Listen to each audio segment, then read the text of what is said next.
ओम नमो भगवते वासुदेवाय।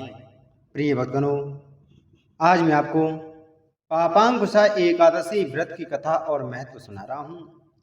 पापांकुशा एकादशी आश्विन मास के शुक्ल पक्ष की एकादशी तिथि को आती है। यह व्रत विशेष रूप से भगवान श्री पद्मनाभ श्री विष्णु की आराधना के लिए माना जाता है। शास्त्रों में कहा गया है कि इस व्रत का पालन करने वाला भक्त जन्म जन्मांतर के पापों से मुक्त होकर मोक्ष की प्राप्ति करता है।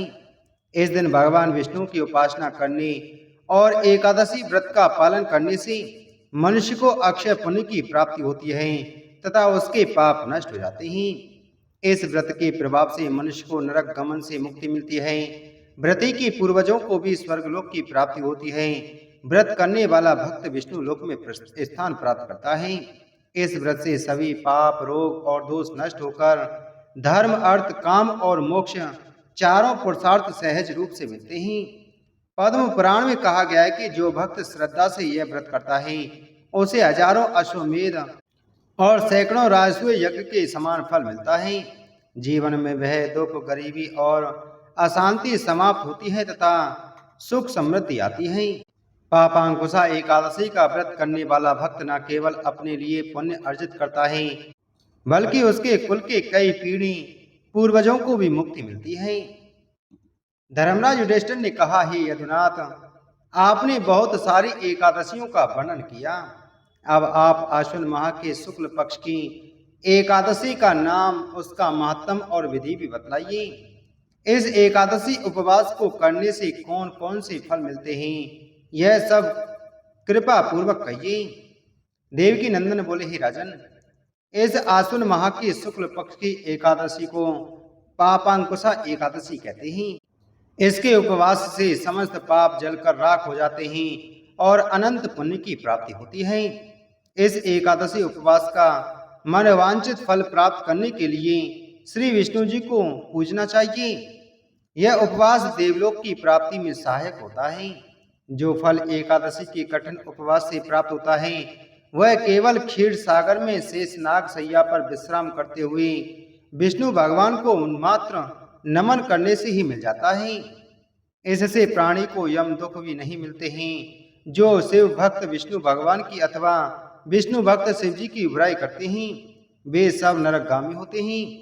1000 अश्वमेघ यज्ञ और 100 राजसूय यज्ञ दोनों का पुण्य फल इस एकादशी के केवल 16वें भाग के बराबर होता है। अर्थात समस्त विश्व में इस एकादशी को उपवास के समान अन्य कोई तप या उपवास नहीं है तथा यह एक सर्वोत्तम पवित्र तिथि भी है। जो प्राणी एकादशी उपवास नहीं करती वे सदैव दुख और पापों से घिरे रहते हैं। केवल इसी एकादशी का उपवास करने वाला यम दर्शन से मुक्त हो जाता है तथा यमलोक नहीं जाता है।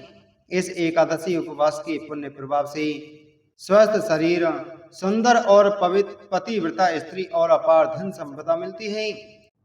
अंत में देवलोक प्राप्त होता है। इस एकादशी उपवास के साथ रात्रि जागरण करने वाले को देवलोक प्राप्ति में किसी भी प्रकार की बाधा नहीं आती है। इस एकादशी के उपवास कर्ता के मातृ पक्ष और पितृ पक्ष के 10 पुरुष तथा स्त्री पक्ष के भी 10 पुरुष विष्णु रूप में तथा सुंदर वस्त्राभूषणों से सुसज्जित हो विष्णु धाम जाते हैं। आश्विन मास के शुक्ल पक्ष की पापांकुशा एकादशी का उपवास नियम व विधि अनुसार करने वाला अंत में हरिलोक प्राप्त करता है। एकादशी को जो मनुष्य ब्राह्मण को पृथ्वी, अन्न, जल, गौ, उपाहन, वस्त्र तथा छत्र दान में देते हैं वे भी यमराज दर्शन से मुक्त हो जाते हैं। जो दरिद्र है अथवा असमर्थ है उन्हें भी शक्ति के अनुसार कुछ दान कर पुण्य अवश्य प्राप्त करना चाहिए। जो लोग सरोवर, उपवन, धर्मशाला, प्याऊ, अन्न भंडार का निर्माण कराते हैं वे भी यम दर्शन से मुक्त हो जाते हैं। ऐसे मनुष्य इस लोक में अनेक सुखों का उपभोग कर मरणोपरांत देवलोक जाते हैं।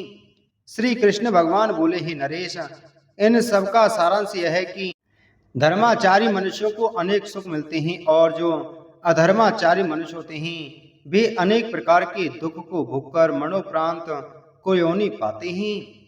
भगवान श्री कृष्ण कहते हैं कि हे धर्मराज युधिष्ठिर, मैं तुमको एक कथा सुनाता हूँ। बहुत समय पहले विंध्य पर्वत के बीच एक क्रोधन नामक शिकारी रहता था। वह अत्यंत क्रूर और पापी था। उसने कभी भी किसी धर्म, कर्म या दान का पालन नहीं किया था। वह सदा हिंसा और अधर्म में लिप्त रहता। जब उसका जीवन अंत समय की ओर बढ़ा तो उसे मृत्यु का भय सताने लगा। यमदूत उसके पास आने लगे। वह डरकर एक ऋषि के आश्रम पहुंचा और बोला, हे महात्मन, मैंने जीवन भर पाप ही किए हैं, अब मेरा उद्धार कैसे होगा? ऋषि ने दया कर कहा, हे पुत्र, यदि तू पापांकुशा एकादशी का व्रत श्रद्धा से कर ली और भगवान विष्णु का स्मरण करी तो तेरे सभी पाप नष्ट हो जाएंगे, यहाँ तक कि यमराज भी तुझे छू नहीं पाएंगे। क्रोधन शिकारी ने उनके वचनों का पालन किया। उसने एकादशी व्रत किया और विष्णु भगवान की आराधना की। इस व्रत के प्रभाव से उसके समस्त पाप नष्ट हो गए और मृत्यु के उपरांत दिव्य विमानों पर बैठकर वह विष्णु लोक को प्राप्त हुआ। भगवान श्री कृष्ण बोले, हे राजन, जो मनुष्य इस व्रत को करता है उसे नरक का भय कभी नहीं सताता। इस व्रत से न केवल स्वयं व्रती का उद्धार होता है, बल्कि उसके पूर्वज और कुल भी स्वर्ग लोक को प्राप्त होते हैं। पापांकुशा एकादशी का पुण्य 1000 यज्ञों और दानों से भी अधिक माना जाता है। भगवान श्री कृष्ण ने कहा कि हे धर्मराज युधिष्ठिर, तुम भी इस व्रत को करो। इसके करने से तुम्हारे पापों का भी नाश होगा और तुम्हारे पूर्वजों को भी स्वर्गलोक की प्राप्ति होगी। बोलो एकादशी महात्म की जय। बोलो श्री कृष्ण चंद्र भगवान की जय।